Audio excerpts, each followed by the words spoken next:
Viện Bảo tàng Hàng không Alberta hay Alberta Aviation Museum tọa lạc tại 11410 Kingsway Avenue, Edmonton, Alberta, là nơi đào tạo không quân trong thời kỳ chiến tranh thế giới thứ hai.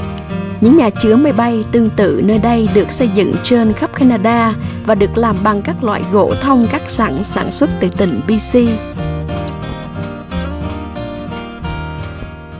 Được xây dựng và đi vào hoạt động vào ngày 5 tháng 10 năm 1940, sau khi Hoa Kỳ bước vào chiến tranh thế giới thứ hai.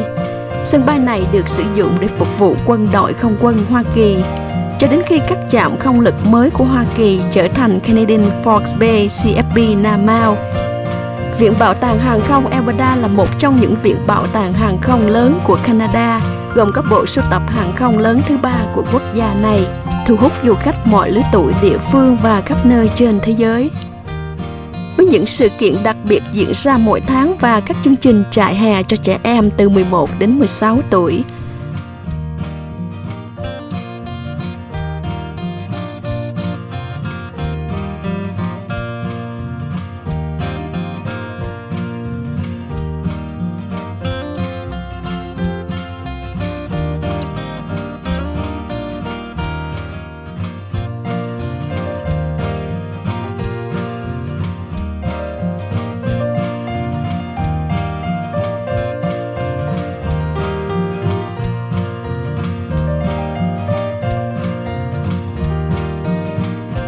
có khoảng trên 20 người volunteer và các kỹ sư hàng không làm việc full-time và part-time trong việc phục vụ và bảo trì Viện Bảo tàng Hàng không này.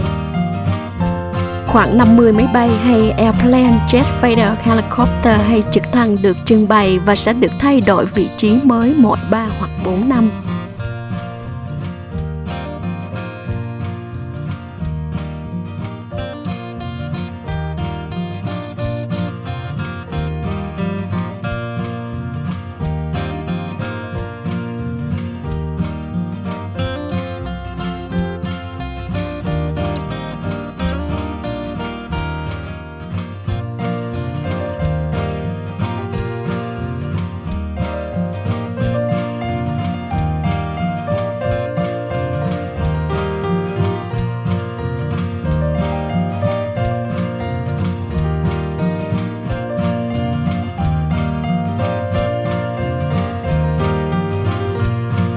Và thú vị, đây là chiếc Curtiss Stinson với thiết kế rất đặc biệt, tương tự như các máy bay 2 tầng cánh và bay solo từ Calgary đến Edmonton vào năm 1918 bởi người phụ nữ tên là Catherine Stinson trong chuyến bay bưu chính đầu tiên ở miền Tây Canada. Như vậy là phụ nữ chúng ta đâu phải mới chỉ biết bay đây mà đã bay từ cách đây khoảng gần một thế kỷ rồi. Rất là hãnh diện phải không quý vị?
Oh, this is a single hanger or double hanger? This is a double hanger, but on this half is where the aircraft are displayed. We participate in restoring some of these airplanes to this condition. We also work doing other things, like right now, we're rearranging all the aircraft. Rearranging? Like Rearranging, you move this somewhere else? Putting them in different positions. So every 4 years, quite an involved process. Okay. This is an aircraft, and it's a fixed wing, and the propellers pull it through the air, and that's what generates the lift that gets it up in the air. The helicopters spin the rotor. These are aircraft, and helicopters are aircraft, but they're rotary winged aircraft, like the rotors spin. Coffee? Coffee. Okay. And this is, what is that for? For water? I have no idea. This one says Palm Dairy, so it probably carried milk in there, or dairy products. A few cans. But it could carry like lamp oil or whatever. But the things they carried were they carried everything. Everything, yeah. They need to weigh everything, Oh, they need because to... each airplane can only carry a certain weight, and so they weigh it till they know they're within the limits of the weight. Maximum. Yeah, they don't want to put too much in it or it won't get off the ground. Yeah. I think this was built like 1937, 38, So 39. World War II. Just before World War II, yes. Yeah. Okay. And this airplane actually flew in the Canadian Air Force, not this airplane, but this type of airplane flew in the United States Air Force. They had some. The Canadian Air Force had some. The British Air Force had some. And they used them for liaison airplanes. But debut in Canada or where else? Oh, they used them in Europe. Yes. Okay, and that one there was a Sabre jet. That was built by Canadair in Canada. Lethbridge Air, you can go inside that one.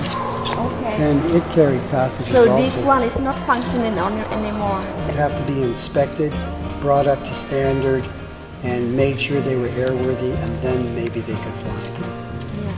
You like the job you work here? Oh yeah. Yes? Most of the work is done by volunteers, but you have to have a professional staff to run the museum. You know, we have an executive director, we have somebody who does the maintenance of the building, we have a curator of the museum, and he's a professional, and there are a number of people who are paid here. While we might have some shows here or some events, we have, like you saw all those kids, okay, we have an educational program for grade 6s, so they come here to find out about aircraft and how they fly.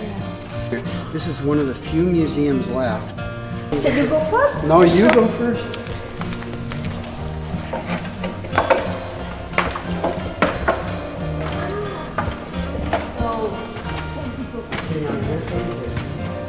Stand up on here.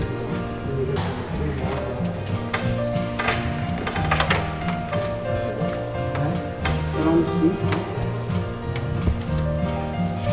Sit there. Now, if you come around the other side there, this is the control for all this. Pull back. You would make your airplane go up, push forward, go down, and then one way or the other to go left or right. Very cool. So complicated, I cannot fly. I don't know how to fly. So now you have, what have we got here? I think this is how fast you're going. This is compass. This is an artificial horizon. All the different instruments here. That's the throttle over there, so you pull that back. Now what you're sitting in is an ejection seat.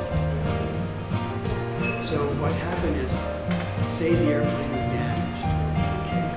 So see this lever here? So the airplane is damaged, you bring your feet back, put them on these pedals. See? Yeah, you would do that. And then you would pull this lever back, and that would blow the canopy up. The roof here would go up, and then you would grab this lever here, that lever there, and pull it out. Pull it out.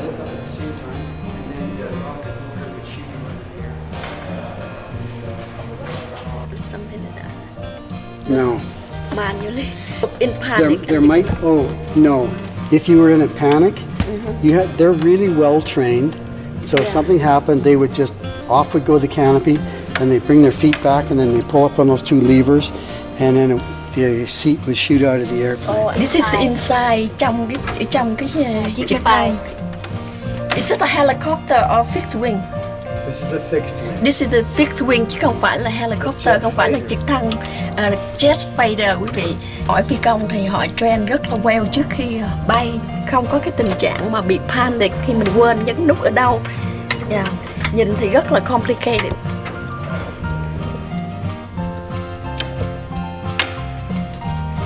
Chiếc jet fighter này họ build năm 1951 là sau Thế chiến thứ nhì quý vị.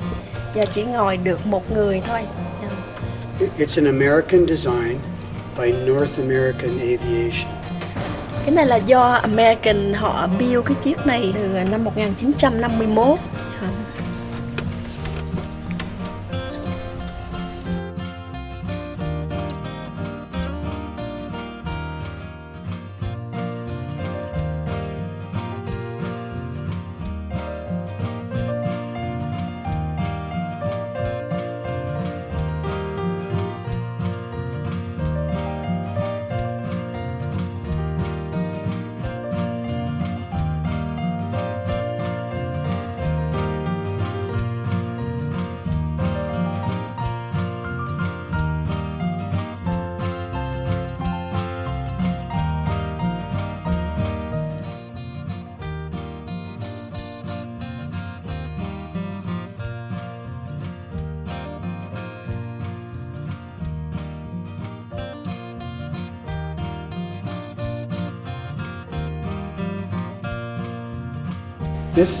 This is called an expediter. If it was made for the military, it was a Beechcraft 18, made by Beechcraft, the company, and maybe in the early 1940s, like 1941, 1945. Quý vị follow cái phần vào bên trong sao? Là trong đây có những cái ghế ngồi giống như sao? Why don't you follow her in? You welcome. Bây giờ thì quý vị thấy bên trong của chiếc máy bay này thì ở trên mình có 2 ghế, ở dưới đây mình có 2, 4, 5 là nghĩa là 7 người ngồi trong đây, chở những người passenger, những người thân nhân hoặc những người đang làm công tác nhiệm vụ trong thời kỳ chiến tranh thế giới thứ nhì. Thường thì fixed wing thì không có nhiều ghế đâu, nhiều passenger. Cái chiếc này cũng thuộc loại bự rồi đó. Edmonton played such a big role. Like during the Second World War, this airport here was one of the busiest airports in the world. Airplanes were flying through here, going over to Russia on a Lend-Lease program the U.S. had with them. They had to fly through Canada over to Russia. There was the Aleutian Islands campaign. So all the aircraft for the Aleutian Islands up near Alaska went through here. Very busy during the war, the Second World War. And one of the fellows who ran this, and also there was the Commonwealth Aircrew Training Program that was operating in Edmonton. This was one of the places. And the fellow that ran that, his name was Wilfred May.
55 cent.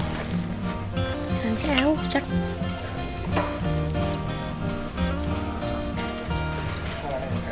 và đây sao là airplane here. Dạ. Máy bay.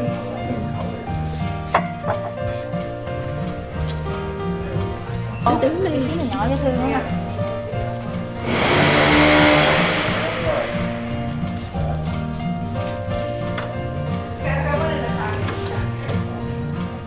Bao nhiêu chiếc vậy em? Sky Sand. Cái này là 7,5 đồng chiếc. Dạ, cũng không mắc lắm. Dạ, giá cả thì em thấy cũng ok, không có nổi đâu. 7,5. Chị nghĩ chắc chị mua mấy chiếc đó thì mua 2 chiếc Để triển lãm, để nhà. để trưng thôi. Chiếc này thì 8,5 chị.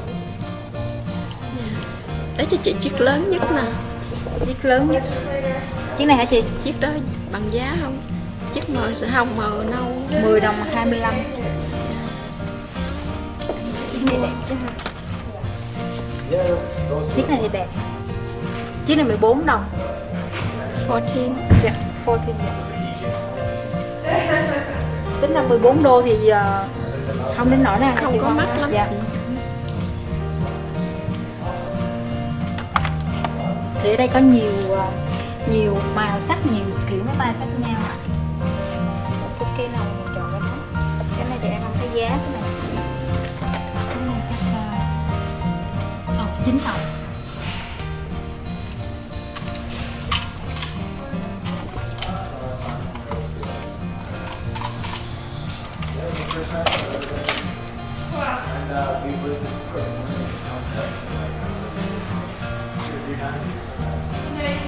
Còn mấy cái này là cái gì? Đồ thôi chứ.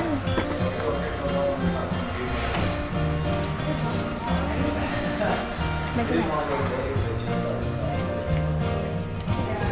cái này đi coi 15 đồng. 15 đô rưỡi một cái.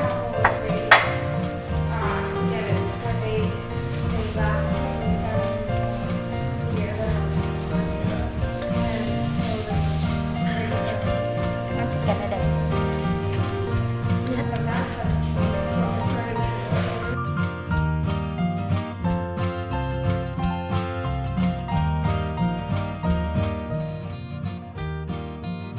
Bạn có thể viếng thăm từ thứ Hai đến thứ Sáu từ 10 giờ sáng đến 5 giờ chiều. Thứ Bảy, Chủ nhật holiday từ 10 giờ sáng đến 4 giờ chiều. Vé vào cửa cho một người lớn là 10 đô, trẻ em từ 6 đến 12 tuổi là 6 đô. Người cao niên từ 60 tuổi trở lên là 8 đô và trẻ em dưới 6 tuổi được miễn phí.